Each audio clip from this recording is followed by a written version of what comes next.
আসসালামু আলাইকুম। Test exam পরীক্ষার্থীদের জন্য দুঃসংবাদ। এই বিষয়টি জানা আপনাদের খুবই গুরুত্বপূর্ণ বলে আমি খুবই মনে করি। এটা জানা খুবই আপনাদের জরুরি বা এটা খুবই গুরুত্বপূর্ণ একটা বিষয় নিয়ে আমি আজকে কথা বলবো।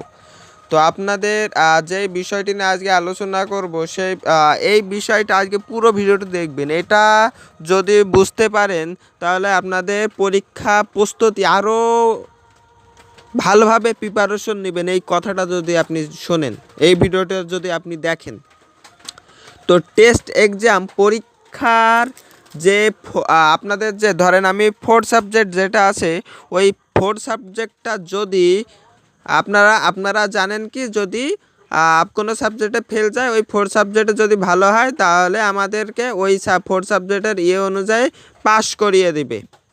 এটা আপনারা জানেন, কিন্তু এটা কোনোভাবে টেস্ট এক্সামে হয় না। টেস্ট এক্সামে হয় না, কারণ এইটা হয় শুধু বোর্ডে যেয়ে, কিন্তু টেস্ট এক্সাম কিন্তু আপনাদের স্কুলে হয়। এই টেস্ট এক্সাম পরীক্ষার খাতা এগুলো সব কিছু কিন্তু স্যারেরা পরিচালনা করে। যখন আমরা এসএসসি পরীক্ষা দিয়েছিলাম এটাও আমাদের সাথে ঘটেছিল। আমরা মনে করেছিলাম যে টেস্ট এক্সাম পরীক্ষায় যদি কোনো সাবজেক্টে যদি ফেল যায় তাহলে আপনাদের কোনোভাবে যদি ফেল যায় তাহলে আমাদেরকে ওই সাবজেক্টে পাস করিয়ে দিবে ফোর্থ সাবজেক্ট যোগ করে।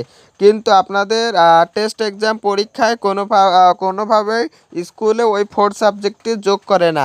আলাদা আলাদা সাবজেক্ট অনুযায়ী আপনাদের রেজাল্ট আসে। যদি ফোর্থ সাবজেক্টে ফেল যায় তাহলে আপনাদের পরীক্ষায় অংশগ্রহণ করতে পারবেন না কোনোভাবে, যদি ফোর্থ সাবজেক্টেও যদি ফেল যায়।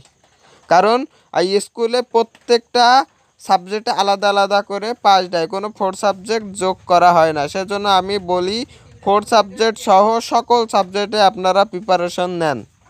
এটা আপনাদের খুবই গুরুত্বপূর্ণ একটা বিষয় নিয়ে আমি আজকে আলোচনা করেছি। তো আমাদের সকল প্রকার আপডেট নিউজ পেতে এসএসসি এইচএসসি সকল নিউজ পেতে আমাদের চ্যানেলটি সাবস্ক্রাইব করে রাখুন। হয়তোবা আপনাদের চ্যানেলটা সাবস্ক্রাইব করলে হয়তোবা আপনাদের কোটি কোটি টাকা হয়তোবা চলে যাচ্ছে না। এই বিষয়গুলো জানাতে একটা সময় ব্যয় হয় আমাদের। তো আপনাদের সবাইকে জানাচ্ছি সালাম, আসসালামু আলাইকুম।